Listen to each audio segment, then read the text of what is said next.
Estoy muy emocionado de estar aquí. Y cuando Miguel me pidió a participar en este show, al principio yo pensé, ¡ay, qué emocionante! Pero después, no tengo nuevo material. That's okay. No es cierto. I have new stuff for you. I'm taking Spanish lessons, you guys. And my Spanish teacher is trying to create kind of a work exchange for me because I'm a lot of funds. And I don't know if this was anything to do with it, but at our last lesson at the end, she says, I have a little favor to ask you. I missed my jury summons date. Can you help me write a formal letter to get myself out of jury duty? What? And I'm wondering what's next. Is she gonna ask me to get her out of a toll evasion, out of an awkward date? But probably not, because Spanish is pretty sexy, so I don't think she needs any help there.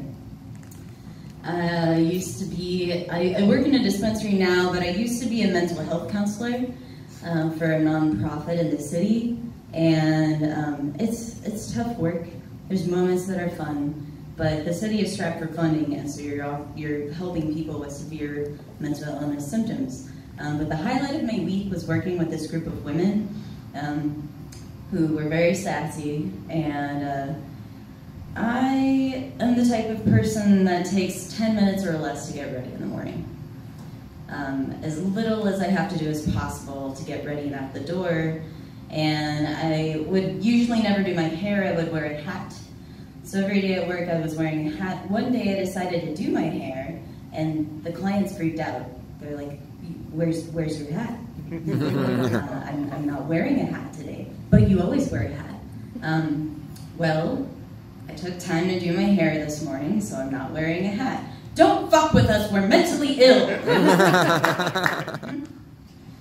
I used to degrease kitchens for about 1.5 years in college. Ew. I know, ew. It's great aerobic exercise because you're scrubbing the shit out of these dirty kitchen hoods.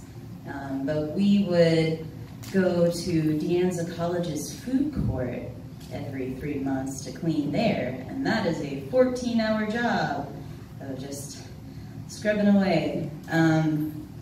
But what kept it interesting is that this custodian would be assigned to do deep cleaning at the same schedule as we were. So when I would get there he was, and he really liked me. So I'd walk in and I'd get, my friend! And I'm like, oh Christ.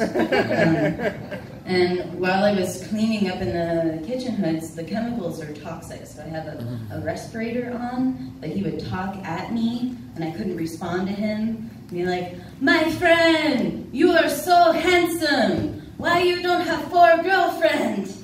And I'm like, you know, when you're married, it's like,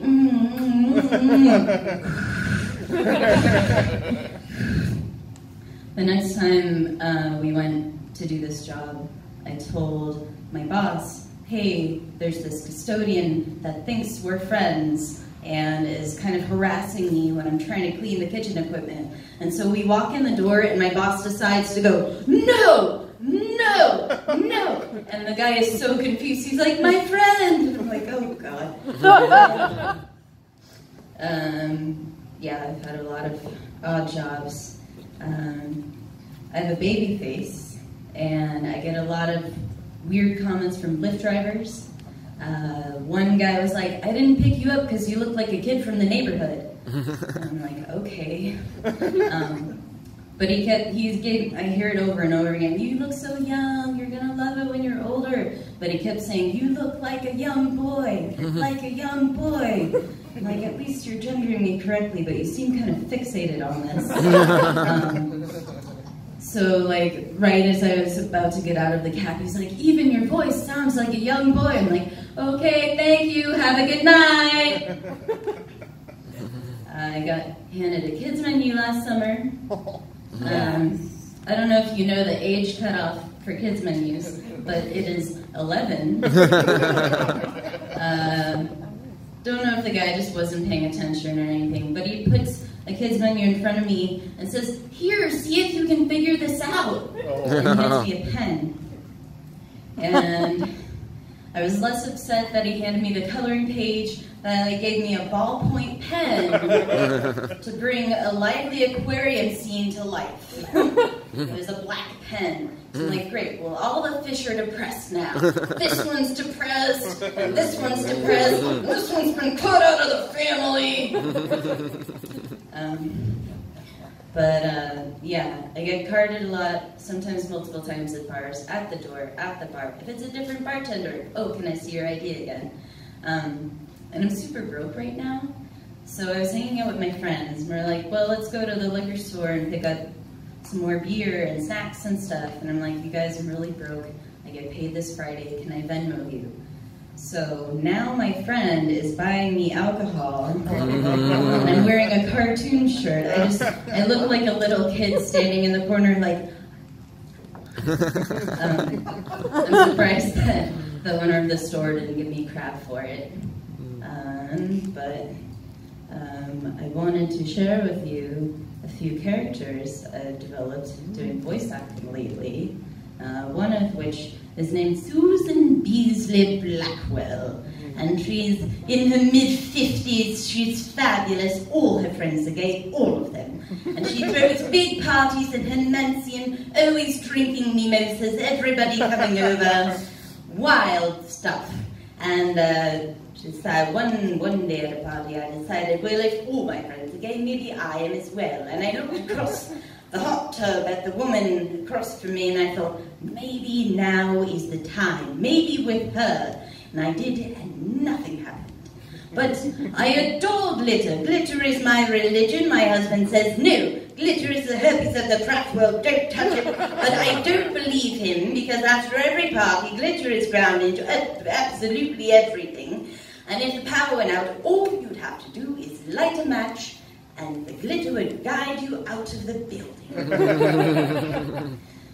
I also have an older man named Winston Hollenbeck, and he's 103, and he's fascinated with youth culture, the youth. And I work in the weed industry now, so I want him to teach a class about teaching the children about weed. And I feel like this voice makes anything better and exciting. So if it's your birthday, you might get a voicemail from me, and it's like, happy birthday! I have a couple of creepy characters. What? Oh, why are you? Oh, one is modeled after this guy I went to high school with named Scott, who was obsessed with nuclear warheads and like war video games. And he'd always come up to me at recess and be like, hey, Abel, have you played Half-Life yet? God forbid I'm ever televised, and he's like, hey! But I have another one that seems to be unnerving for people. It's a very high voice, and it just gets your attention right away. And the longer I do it, the more people squirm in their seats. I'm just going to keep talking this way until my 10 minutes are over. I'm just kidding, I wouldn't do that to you guys. But I think it's time to introduce our first act for the evening. They are the resident troupe of this show. Please welcome to the stage,